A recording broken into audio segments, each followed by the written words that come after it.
हमारा जो टॉपिक है ये है टूल वियर। तो सबसे पहले जानना जरूरी था कि व्हाट इज टूल। टूल एक माध्यम है जो कि वर्कपीस से एक्स्ट्रा मटेरियल को, ध्यान रखने वाली बात है यहाँ पे, वर्कपीस से एक्स्ट्रा मटेरियल को हटाना है। और ये जो काम कर रहा है, जो एक माध्यम है, इसे हम टूल कहते हैं। ठीक है, वर्कपीस से हम एक्स्ट्रा मटेरियल हटा क्यों रहे हैं, इसकी आवश्यकता क्यों है? क्योंकि इसको मटेरियल को जब हटाएंगे हम, तो हटाने के लिए एनर्जी भी वेस्ट करनी पड़ेगी, टाइम भी वेस्ट करना पड़ेगा, मैन पावर भी वेस्ट करनी पड़ेगी, ठीक है, मनी भी इनपुट करना पड़ेगा। तो ऐसी क्या जरूरत पड़ी कि हमें जो है वर्कपीस को से एक्स्ट्रा मटेरियल को हटाना पड़ा। तो वर्कपीस से एक्स्ट्रा मटेरियल हटाने के पीछे का जो रीजन है वो ये है कि अगर आप वर्कपीस से एक्स्ट्रा मटेरियल नहीं हटाएंगे तो जो डिजायर्ड शेप और साइज और जो उसकी यूजफुलनेस है, जो उसकी उपयोगिता है, ये तीनों आपको नहीं मिलेंगी। और बिना शेप, डिजायर्ड शेप और साइज और उपयोगिता के कोई भी चीज किसी काम की नहीं होती। ठीक है, तो टूल को हम इसलिए यूज कर रहे हैं ताकि हम अपने वर्कपीस को या वर्कपीसेस को डिजायर्ड शेप और साइज में ला सकें, उसे हम सही तरीके से इस्तेमाल कर सकें। अगर हम डिजायर्ड शेप और साइज में नहीं ला पाएंगे टूल की सहायता से, तो हमारे लिए परेशानियां बढ़ जाएंगी और उस जो प्रोडक्ट हम बनाएंगे उसका कोई उपयोग नहीं रहेगा। आई रिपीट, उसका कोई भी उपयोग नहीं रहेगा। तो हमारे लिए जरूरी ये है कि हमारा जो प्रोडक्ट बने, जो भी चीजें हम प्रोड्यूस करें, वो उचित तरीके से रहे ताकि उसकी मार्केट में एक कीमत हो, और जब कीमत रहेगी तो ही हमारा काम करना सही माना जाएगा, अदरवाइज उसका कोई कीमत नहीं है। ठीक है, आगे फिर अब देखिए, अब वियर क्या होता है। जब हम टूल से कुछ बनाएंगे, कुछ कटिंग करेंगे, तो क्या होगा कि टूल में हमारा हाँ, तो हम लोग टूल वियर की बात कर रहे थे। तो टूल वियर का मतलब ये होता है कि जब आप मटेरियल की कटिंग कर रहे हैं, कुछ बना रहे हैं, वर्कपीस से कुछ मटेरियल हटा रहे हैं, तो मटेरियल जो टूल का मटेरियल होगा और वर्कपीस के मटेरियल जिसमें कांटेक्ट होता है, ये अलग अलग टाइप के कांटेक्ट होने से अलग अलग टाइप का उसमें एटॉमिक लेवल पे भी कुछ चेंजेस आएंगे, मॉलिक्यूलर लेवल पे भी कुछ चेंज आएंगे, बहुत सारी चीजें काम करेंगी। तो उसमें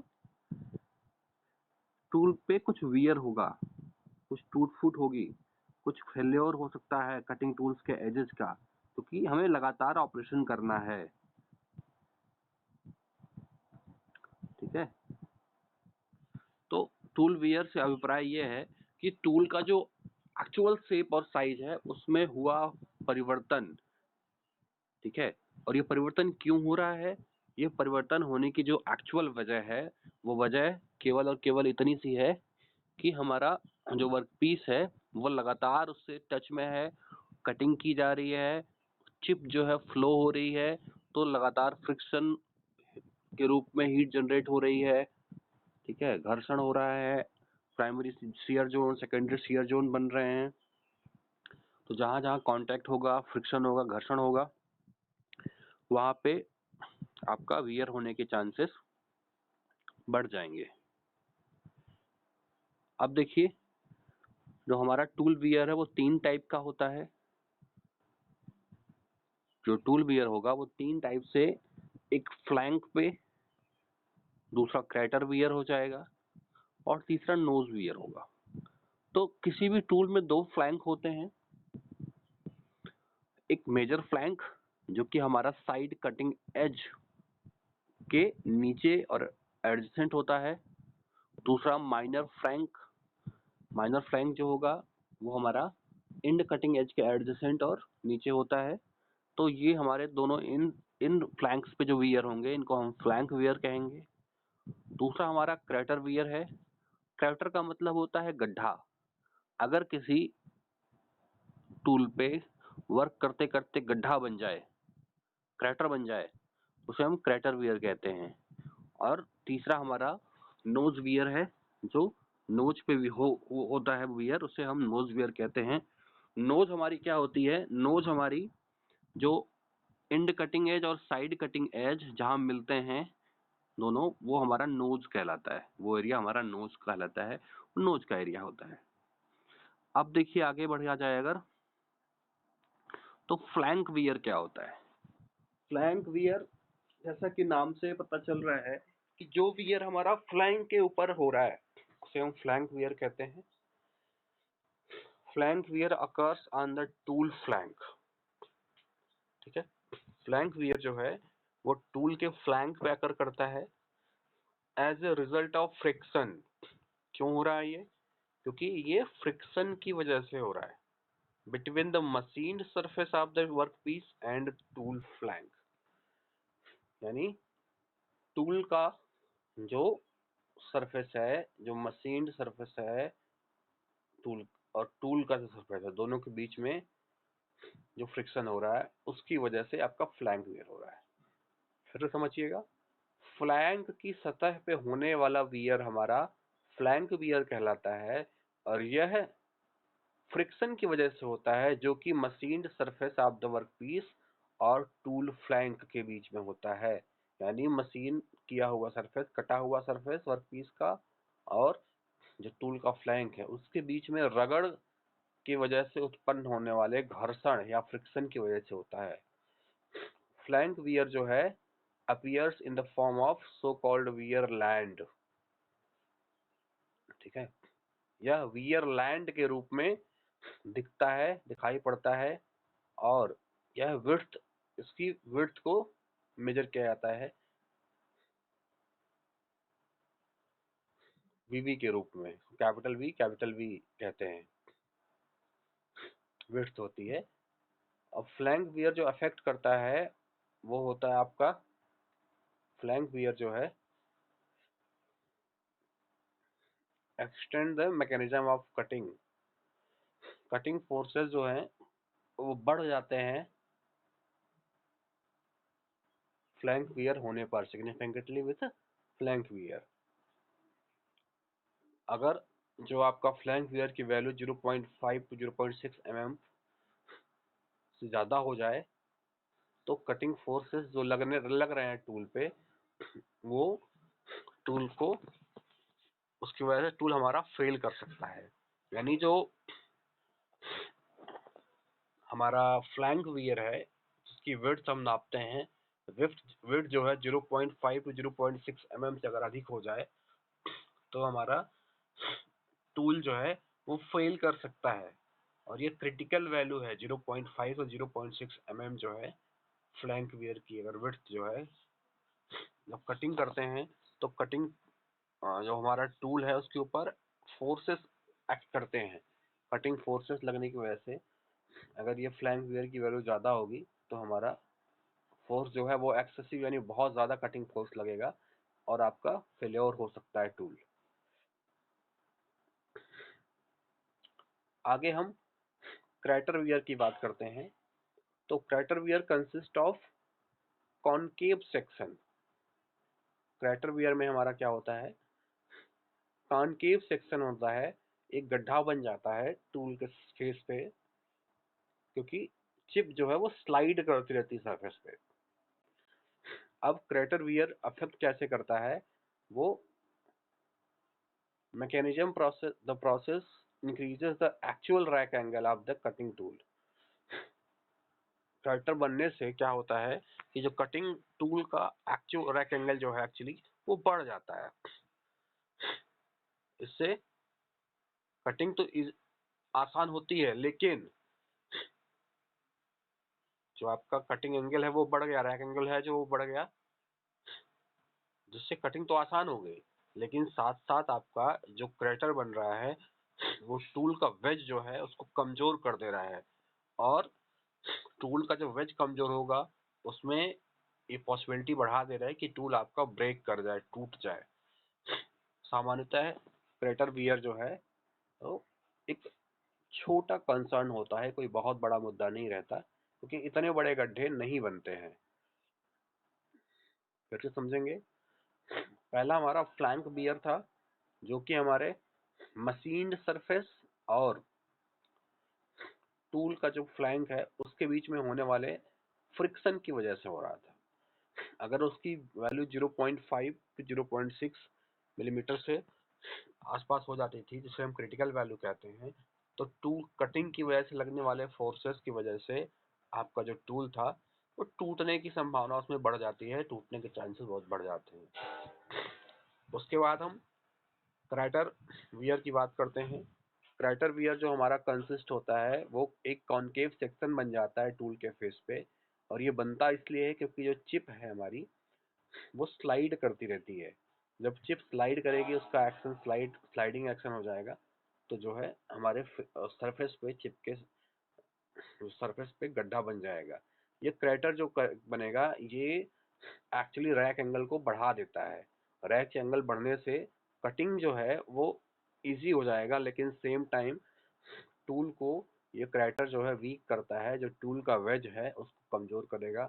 साथ में जो सपोर्ट के लिए मटेरियल है वो भी कम हो जाएगा। तो सपोर्ट के मटेरियल कम हो जाएगा, जो मटेरियल हीट को डिस्पैच कर रहा है उसकी भी क्वांटिटी कम हो जाएगी और हीट ज़्यादा स्टोर होगा टूल के अंदर, जिससे कि आगे चल के हमारा टूल टूटने का भी खतरा रहता है। लेकिन जो क्रेटर वियर है ये एक छोटा कंसर्न है, रिलेटिवली स्मॉल कंसर्न है। देखिए डायग्राम में यहाँ पे आपको टूल वियर दिखाया गया है। अगला हमारा है नोज वियर। तीसरा और लास्ट वियर जो हमारा होता है वो है नोज वियर। अब नोज वियर जो है वो टूल के कॉर्नर पे, नोज पे या कॉर्नर पे अकर करता है। ये ये वियर लैंड और रिलेटिवली फ्लैंक वियर के रिस्पेक्टिवली फ्लैंक वियर होता है, क्योंकि इनके बीच में कोई स्पेसिफिक बाउंड्री नहीं होती। ठीक है, हम नोज वियर को एक अलग टाइप का वियर इसलिए कंसिडर करते हैं क्योंकि यही जो है नोज जो है प्रिसिशन ऑफ मशीनिंग, यानी मशीनों की गुणवत्ता युक्त कटिंग के लिए बहुत आवश्यक होता है। नोज वियर एक्चुअली जो होता है वो जो कटिंग टूल होता है उसको कम करता है और धीरे धीरे जो मशीन्ड सरफेस उसका डायमेंशन को बढ़ा देता है। इसकी वजह से डायमेंशनल एरर हो जाती है मशीनिंग में, और जो कि 0.03 से 0.05 मिलीमीटर तक के ऑर्डर की हो सकती है। यानी नोज वियर से क्या होता है कि नोज के घिस जाने से जो डायमेंशन हम प्रोड्यूस कर रहे हैं वो बदल जाती है, और उसका जो ऑर्डर होता है वो 0.3 से 0.05 मिलीमीटर तक, 0.03 से 0.05 मिलीमीटर के ऑर्डर का हो सकता है। अब देखिए यहाँ पे आपको एक टर्निंग ऑपरेशन दिखाया गया है। इसमें टॉप व्यू में आपको दिखाया गया है कि टूल का कॉर्नर जो है प्रिसिजन टर्निंग हो रही है। तो यहाँ पे शार्प कटिंग टूल है, इसको आप फीड दे रहे हैं। स्टार्ट पॉइंट में देखिए जब आप फीड दे रहे हैं तो उसका जो एज है बिल्कुल शार्प और नुकीला है, लेकिन जैसे जैसे हम आगे बढ़ते जा रहे हैं थ्योरेटिकली तो आपको जो डॉटेड लाइंस दिख रही हैं उस पाथ पे कटिंग करनी थी। लेकिन अगर आपका जो कटिंग टूल है वो उसका एज अब एक पॉइंट ना होके एक फ्लैट लाइन हो जाए, जैसा कि लास्ट में दिख रहा है, तो एक एंगल टाइप का बन जाएगा। यानी थ्योरेटिकल कट पार्ट जो शेप है, ठीक है, अगर कॉर्नर वियर की वजह से क्या हो जाएगा, आपका जो एक single point sharp cutting tool था वो एक एज आपका एज बन जाएगा, पूरा पॉइंट जो है एज बन जाएगा, और जिसकी वजह से जो एक्चुअल मशीन पार्ट है वो थोड़ा सा उसमें डायमेंशनल एरर आ जाएगी, और यहाँ पे देखिए डायमेंशनल एरर आपको बकायदा मार्क करके दिखाया भी गया है, कैसे शेप में परिवर्तन आ रहा है। और ऐसा क्यों हो रहा है? क्योंकि इसमें जो आपका कॉर्नर वियर काम कर रहा है, कॉर्नर वियर होने से जो आपका शार्प कटिंग टूल का जो पॉइंट है, वो पॉइंट आपका एक कटिंग पॉइंट नहीं रह के बदल जा रहा है।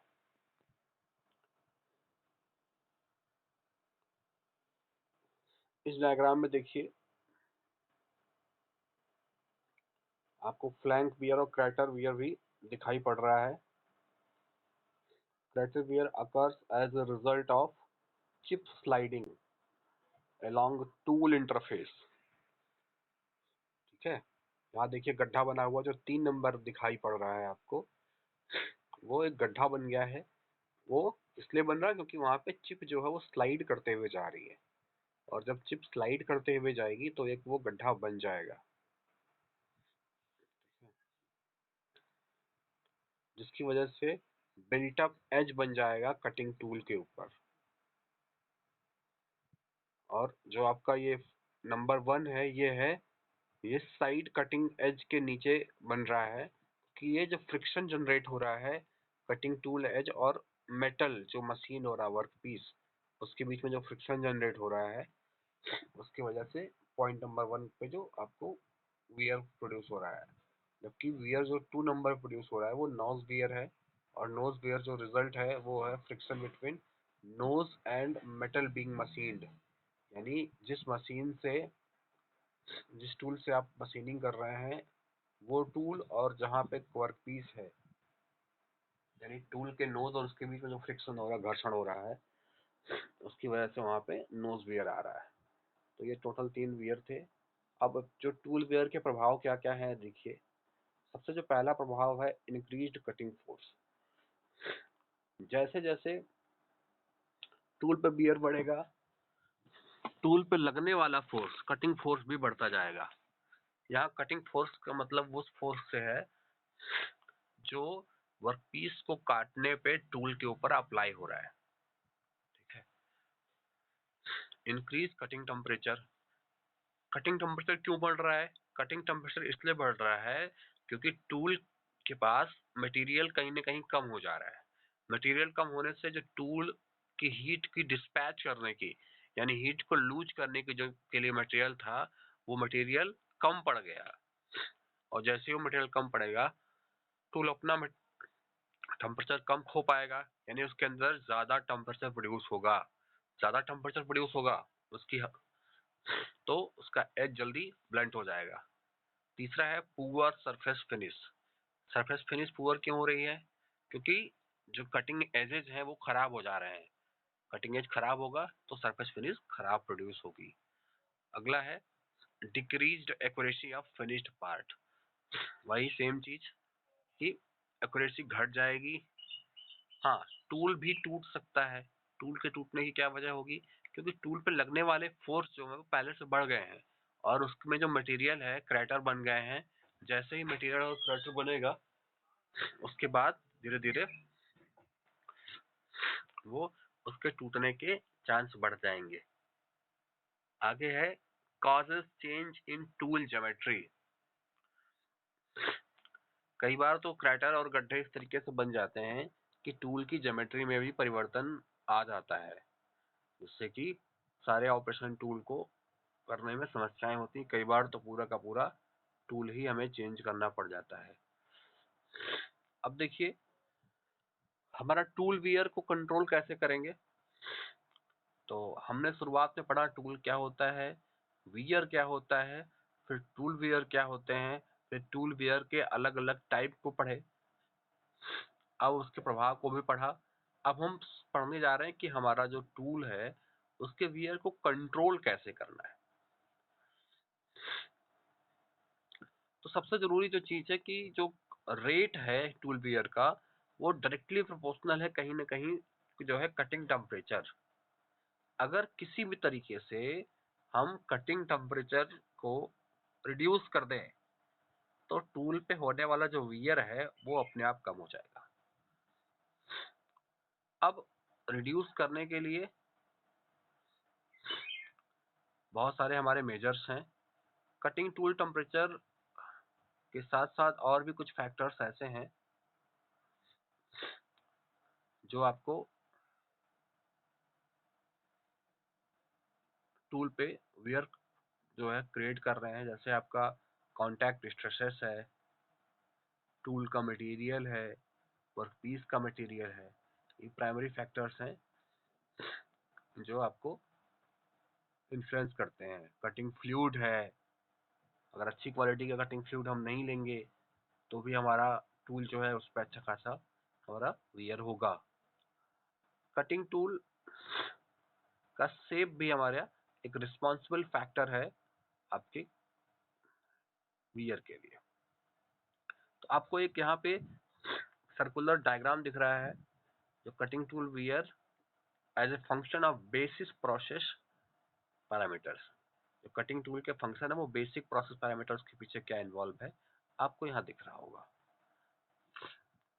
अब जो कि रिडक्शन है टूल वियर में, उसको करने के लिए आपको लुब्रिकेंट और कूलेंट यूज करने पड़ेंगे मशीनिंग के समय।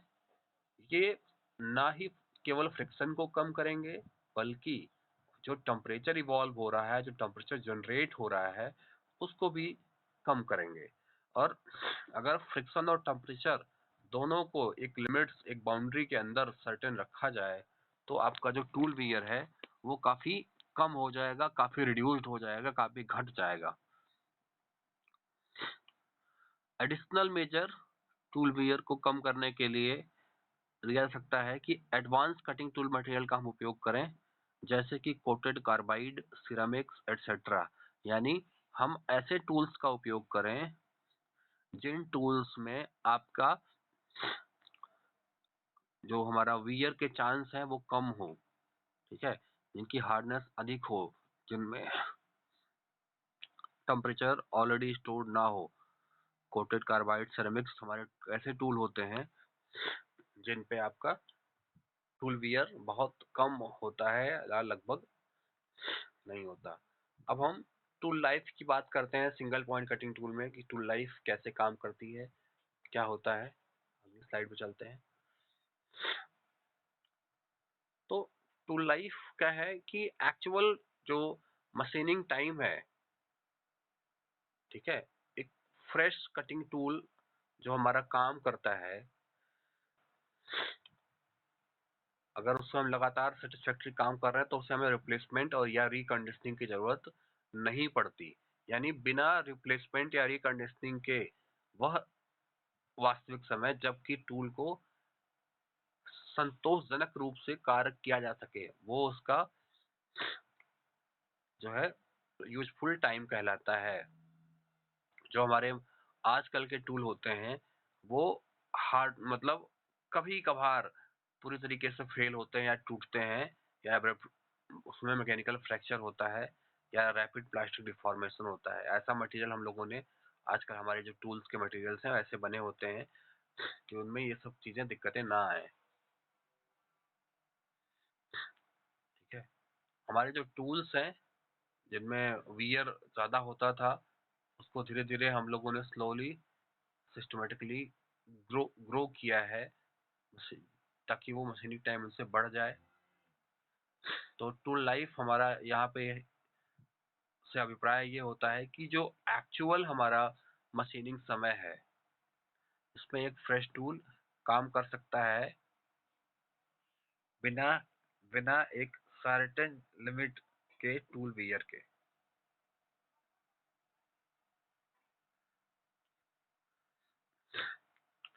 तो हमारी ये चीजें थी और टूल लाइफ के बाद हम लोग फिर आगे और चीजों पे बात करेंगे।